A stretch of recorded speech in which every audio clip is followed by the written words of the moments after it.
पूरे देश में इलेक्शन कमीशन के प्रेस कॉन्फ्रेंस के साथ ही देश भर में आचार संहिता लागू हो गई है। ऐसे में पूरा देश लोकतंत्र के महापर्व के लिए तैयार है। तमाम जो पार्टियां हैं वो तैयार है और आज पहले दिन हम इस आचार संहिता से जुड़े हुए तमाम मसलों पर चर्चा करेंगे, क्योंकि हमारे साथ हमारे सहयोगी भी मौजूद हैं और चंदन जी से जानने की कोशिश करेंगे कि आचार संहिता क्या है और इसके उल्लंघन को लेकर के किस तरीके से कार्रवाई की जा सकती है, क्या क्या नियम होते हैं आचार संहिता के, और तमाम पार्टियां क्या इस बात का ख्याल रखती है, क्या पिछले लोकसभा चुनाव में भी ये आचार संहिता शामिल रही या फिर कुछ नए अपडेट के साथ शामिल हुए हैं। सबसे पहले चंदन जी, बहुत बहुत स्वागत है आपका। आप लगातार क्राइम की चीज़ों को देखते हैं, आचार संहिता का उल्लंघन भी एक तरीके की क्राइम है, उल्लंघन भी एक क्राइम है एक्ट के तहत।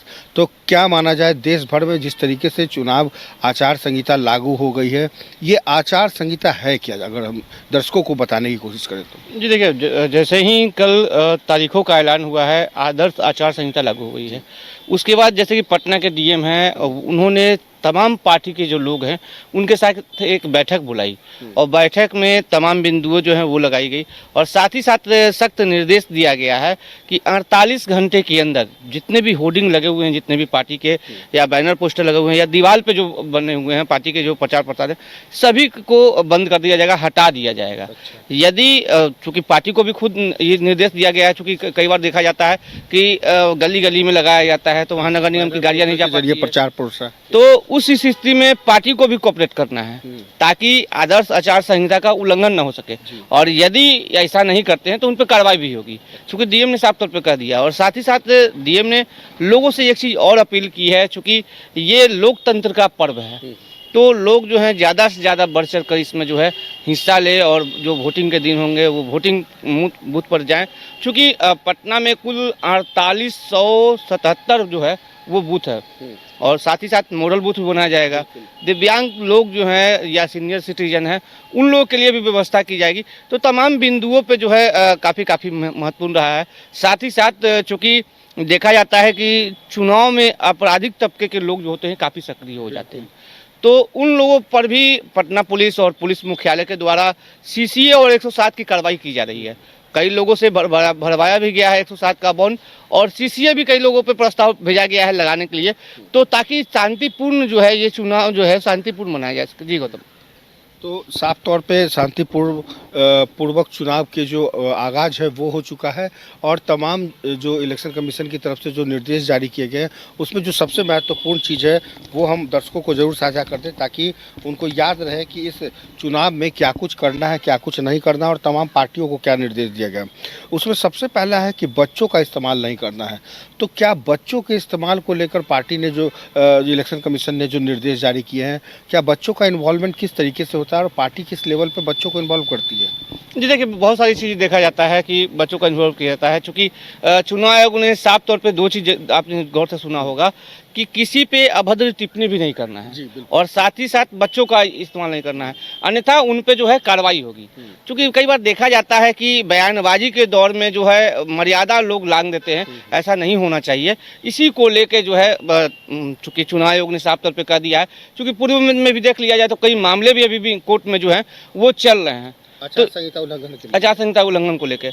तो इसी तरह चूंकि चुनाव आयोग ने साफ तौर पे बहुत बारीकी से एक एक कड़ी को अच्छे से लोगों को समझा दिया है। हर पार्टी के लोग को भी कल बैठक में शामिल किया गया था और बैठक में बता दिया गया है कि ये मापदंड है, इसी पे इन लोगों को काम करना है। यदि इसका अनुपालन नहीं करते हैं तो आचार संहिता उल्लंघन माना जाएगा। जी, क्योंकि अमूमन यही होता है कि बच्चों को स्कूल से बुला करके भीड़ जमा कर ली जाती है ताकि लगे कि भीड़ बहुत ज़्यादा हो गया, या फिर किसी परिवार को बुलाया जाता है तो उसमें माँ क्या करती है, अपने बच्चों को भी ले जाती है।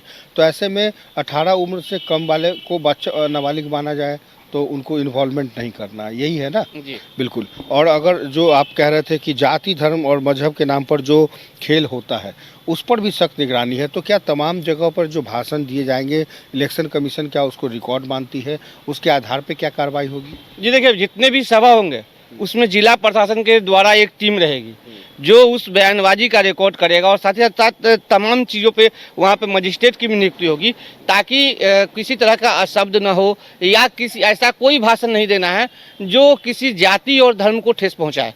तो इस सब चीज़ों को देखते हुए चुनाव आयोग ने जो गाइडलाइन जारी किया है उसको फॉलो करना होगा। इसके लिए जितने भी रैली है, सभा है, सबकी वीडियोग्राफी होगी। ये जो जिला अधिकारी होंगे उनके स्तर से जो टीम होगी वो बनाई जाएगी। जी चंदन जी, क्या मान लीजिए कि आज कोई प्रचार हो रहा है, लेकिन कल हम अगर उस खबर को दिखाते हैं कि देखिए अमुक व्यक्ति या राजनेता ने अमर्यादित भाषा का प्रयोग किया है या उन्होंने जातिगत टिप्पणी की है, तो क्या इसको भी आधार मान सकती है अगले दिन की खबरों पे? जी बिल्कुल, चूँकि देखिए चूँकि आचार संहिता के दौरान ये कार्यक्रम हुआ है और चूँकि वहाँ पे जिला प्रशासन के जो वीडियोग्राफी के जो टीम होती है वो भी रहेंगे, तो उसके बाद जो है जो अधिकारी होते हैं उसको संज्ञान में लेकर उस पर कार्रवाई जरूर करेंगे। बिल्कुल, तो एक बड़ी खबर है और इसके साथ ही मुद्दों पर आधारित प्रचार हो। तमाम पार्टियों से ये कहा गया है कि आप जब भी प्रचार करें तो आप अपने मुद्दों को ज़रूर रखें जो जनता के मुद्दे हैं। यानी कि अगर आप मुद्दों से भटक जाएंगे, राम रहीम करेंगे, हिंदू मुस्लिम करेंगे, धर्म जाति करेंगे, तो भी आपके भाषण को रिकॉर्ड मान के करके आपके ऊपर आचार संहिता का उल्लंघन माना जाएगा। जी बिल्कुल, चूँकि देखिए चूँकि जो ये जो है लोकतंत्र का पर्व है और चूँकि लोकसभा चुनाव जो है वो काफ़ी बड़ा होता है, चूँकि ये पूरे देश में हो रही है, तो इसमें जो गाइडलाइन है उससे भटकने की ज़रूरत नहीं है। जो आपके मुद्दे हैं, जैसे कि अभी पूरे देश में मुद्दा चल रहा है विकास का, तो आप विकास को के मुद्दे पे ही बात करें। धर्म और मजहब की मुद्दे जो है इसको लड़ाई में न करें, चूँकि इससे कई जो है खतरा भी होता है। चूँकि बात कर लिया जाए तो कहीं ना कहीं ये जो भेदभाव है और जो एक तरह के कहा जाता है कि लोगों में आक्रोश बढ़ जाता है, तो वो इस तरह की टिप्पणी से बचनी चाहिए। जी तो तमाम पार्टियों को इस बात का खासा निर्देश भी दिया गया है कि इन तमाम चीज़ों से बचना है। और इसके अलावा जो साड़ी और तोहफे, अक्सर क्या होता है कि वो पार्टी लोक लुभावन वायदों के साथ साथ चोरी चुपके गिफ्ट दे देती है। जैसे महिलाओं को साड़ी दे दी तो वो साड़ी पहन करके आ जाती हैं, या फिर वो पार्टी की तरफ से भी अगर कभी कभी दे दिया जाता है, तो क्या वो भी अब लोक लुभावन वायदों की तरह आचार संहिता के उल्लंघन के मामले में? जी देखिए, चूँकि आपने कल सुना होगा जो चुनाव आयोग हैं उन्होंने साफ तौर पे कहा था साड़ी पे भी रोक है और अन्य रुपया पे भी रोक है। चूँकि यदि ऐसा होता है तो कोई पब्लिक यदि फ़ोन करते हैं तो 100 मिनट के अंदर पुलिस जो है घटनास्थल पर पहुंच जाएगी और तुरंत इस चीज़ को कार्रवाई करेगी। क्योंकि डीएम स्तर पे भी एक टीम बनाई गई है, कंट्रोल रूम जिले में बनाए गए हैं। जैसे कि पटना की बात कर लिया जाए तो छज्जू बाग में अभी तत्काल जो है निबंधन कार्यालय के बगल में जो है कंट्रोल रूम बनाया गया है।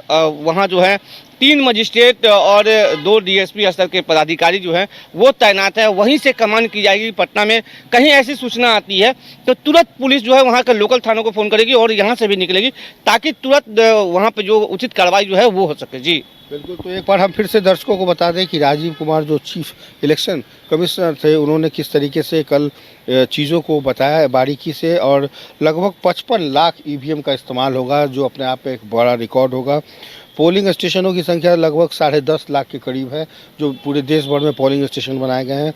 मेल वोटर की बात करें पुरुषों की तो 49.7, मतलब करीब करीब 50 लाख वोटर होंगे। इसके अलावा अगर महिला वोटर की बात करें तो 47.1, तो ओवरऑल 96.88% वोटर को काउंट किया गया है। और बिहार की बात करें चंदन जी, तो बिहार में कुल 7 फेज़ में चुनाव होंगे। इसका कितना असर आपको लगता है कि देखने को मिलेगा? क्या जनता को चाह रही थी कि एक दिन में एक बार में सब हो जाए, ऐसा संभव था क्या? जी देखिए, ये संभव नहीं है। चूँकि अन्य ज़िलों की देख लिया जाए तो बिहार में कई नक्सली ज़िले अभी भी हैं, तो वहाँ पर जो है विशेष पुलिस बल जो होते हैं वो तैनात होते हैं। कई कंपनी भी लगाई जाती है। गया की बात कर लिया जाए, औरंगाबाद की बात या कई जगहों की ज़िलों की बात कर लिया जाए तो वहाँ पे विशेष कंपनी होती है।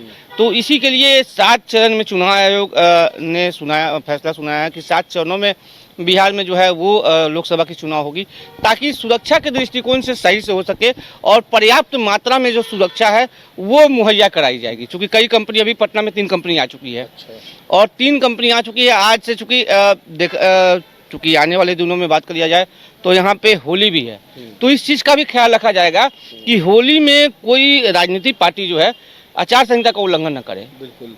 होली और गुड फ्राइडे को भी बहुत ही बारीकी से इलेक्शन कमीशन की तरफ से देखा गया और तभी जाकर के इस बिहार के 7 फेजेज में जो चुनाव होंगे, हम दर्शकों को एक बार फिर से बता दें कि जो 7 चरण में बिहार में जो चुनाव होने वाले हैं उसमें अगर बात करें तो 19 अप्रैल को पहले चरण के लिए चुनाव होने हैं और उसके बाद 26 अप्रैल को दूसरे चरण का चुनाव होगा।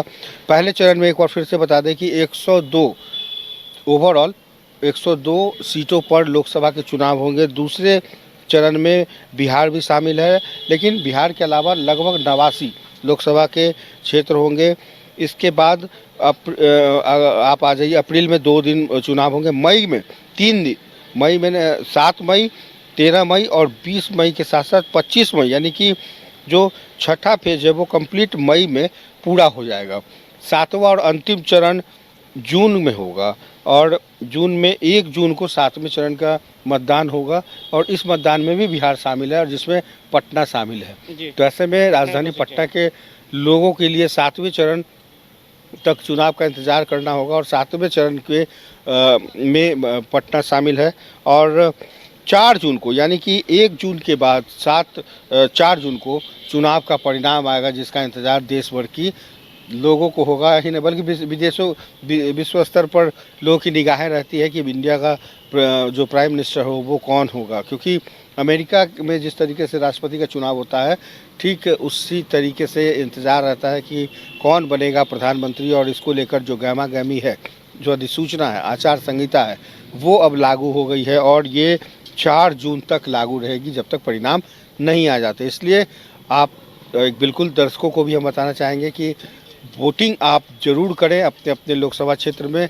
और ज़्यादा से ज़्यादा संख्या में वोट करें, क्योंकि न्यूज़ बाइस्कोप लगातार आपको अपडेट करता रहेगा, आपको दिखाता रहेगा और वोटर का जो अधिकार है, जनता का जो अधिकार है, वही तय करता है कि आपके क्षेत्र का सांसद कौन होगा और सांसद के ये आंकड़े प्रधानमंत्री के दावेदार को बनाते हैं और प्रधानमंत्री तय करते हैं। तो कुल मिलाकर आप जनता जनार्दन से यही अपील है न्यूज़ बाइस्कोप की कि आप ऐसे प्रलोभनों से बचें, ऐसे किसी भी तरीके के प्रचार प्रसार से बचें जिसमें राम रहीम की चर्चा हो, जिसमें सांप्रदायिक भाषण हो। आप एकदम आराम से निर्णय लें, लेकिन वोटिंग ज़रूर करें, क्योंकि लोकतंत्र के इस महापर्व का आगाज़ हो गया है और आपके क्षेत्र में जब कभी भी चुनाव हो, आप जनता बनकर, एक वोटर बनकर आप अपने लोकतंत्र के महत्व को जरूर समझें और जो वोट करने जाएं। एक बड़ा सवाल ये भी है चंदन की, देखिए डिस्कस बहुत करते हैं चाय की दुकान पे, लेकिन वोटिंग करने नहीं जाते हैं।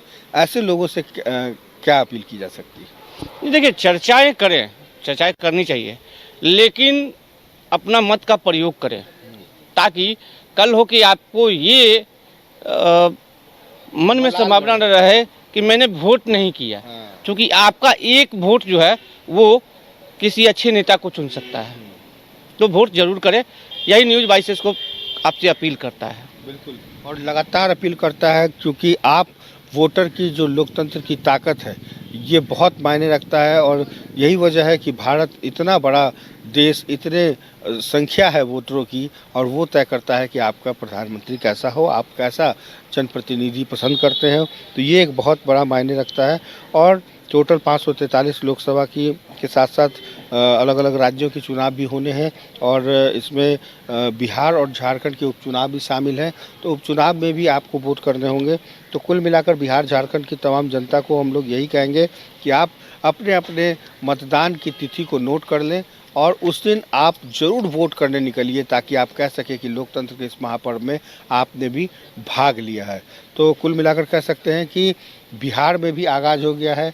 बिहार में लगभग सभी पार्टियां तैयार हैं, चुनाव के मूड में हैं, जनता भी तैयार है और इस चुनाव के अभियान में जहां आप अपने इस लोकतंत्र के महापर्व के जरिए जब आप जनप्रतिनिधि चुनेंगे, तभी वो जनप्रतिनिधि आपकी समस्याओं को सदन तक पहुंचाएगा और आपकी समस्याओं का निवारण हो सकता है।